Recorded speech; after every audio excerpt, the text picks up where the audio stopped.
magluto kayo ng magical food na sakto sa maulang panahon. Kasama si Nina Richie Alagaw! Woo! Ayan na, Papa. Para na rin ako. Hello! Master. Welcome sa Kusina Master. Yes, salamat. Alam mo ngayon naman, Master, gusto ko naman sana na mahainan ng masarap na gulay yung aking pamilya. So, pwede pa bang mas masarap pa or mas mapasarap pa ang masabaw na gulay? Of course, oo naman, Nina. Ituturo ko sa iyo ang magic sinabawang gulay. Wow, o sige, patingin, Master. So, ito yung ating tinapa. Napakasimple nito. Alam ko yung ating mga nanay na nanonood ngayon. Matutuwa sila. Pwede mo kong tulungan? Sarap. Okay. Sige, ano bang pwede kong... Okay lang? Okay lang ba? Sige, sure. Sige. Yeah, Yung yes, kalahati, tanggalin natin yung balat, ha? Hihimayin natin. Ito yung boneless. Alright. Yan, malalaki lang, malalaking tipak. Yan. Ito, kahit naman anong isda ay pwede. Kahit anong hindi tinapa, pwede po siya. Okay? Sarap. Lagyan ko lang dito. Ito Alam mo na naman baka tayo. simple lang ito, Nina. Tubig lang. Wala nang iba. Tubig lang. Ayan. Oh, eksakto, ha? Then, Sarap. unahin Pero natin sabaw. natin sibuyas, Okay. kamatis, sabay-sabay na yan. At ang ating, pwede na rin gulay. Pwede ng gulay.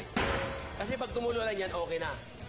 Wala na tayong ilalagay. Mushroom. Tsaka minutes lang tapos na to, no, Yes. sir? Kaya Okay, pwede ito, yung green. sabay-sabayan. Walang na-overcook. Yes. At itong ating tinapa. No? Ayan, Master, ang tanong ko lang. At yung asparagus. Paano mo ba nalalaman yung tamang pagkakaluto ng vegetables tsaka ng meat? Kinakailangan, kapag kumulo, huwag mo nang patagalin pang yung bang sobrang kulo. Kinakailangan pag gulay, katulad yan, kumulo na siya ng mga bahagya, mga 3 minutes o 4 minutes, okay na. Okay na yun. Yes. At, para sumarap, lalagyan natin ng or budburan natin ng Maggi Magic Sarap. Ayan na! Tara, mag-uudod na. Dahil kapag nilagyan mo yan, mag-level up talaga ang sarap. Parang kailangan Kaya nalalabas mapatinding. nito, yes. Ang natural na sarap ng gulay. Kailangan kumikindig. Kaya ang gulay, kaya niyang magicin. Yes. O kaya, magic gulay ang tawag ko dyan. Correct. So kahit Yes. simpleng gulay lang, pag nilagyan mo ng Maggi Magic Sarap, napapawaw talaga ang Oo mga naman, kids. Pati naman. yung audience natin, napapawaw. Mapapawaw, di ba? Oh. At kagandahan sa gulay, huwag mo masyadong overcook. Nakita mo yan?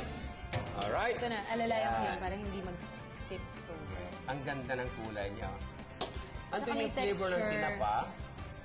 Akala may smoke flavor. Yun nga. At the same time yung gulay, pag tinikman mo, gulay na gulay ang lasa. Ayan. Sakto na yan. So ito sa akin yung naiwan, ha? Ang ganda ng kulay. Yan. Ang ganda. Wow naman. Ito na, oh. Ayun na eh. Oh.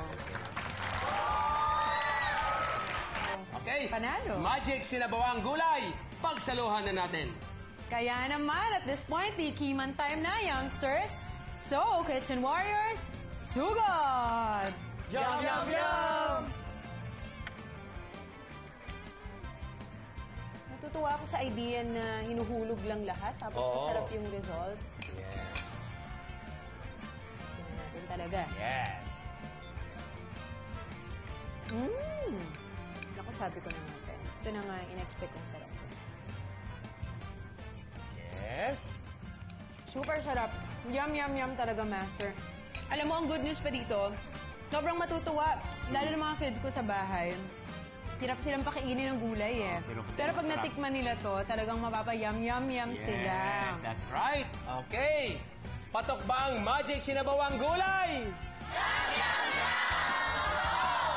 Nakita mo na, kayang-kaya mong gawin ang mga magical recipes. Nakatipid ka na sa oras, nakatipid ka pa sa budget. Lahat ng lutuin kayang magicin with Maggi Magic Sarap. Kaya ang araw-araw ng pamilya, kayang pasayahin. Thank you, Nina, for being with me today. Master, thank you so much. May bago ka na namang tinuro sa akin na dish na magical. Yes, one more serving of yumminess sa pagbabalik ng... Sina!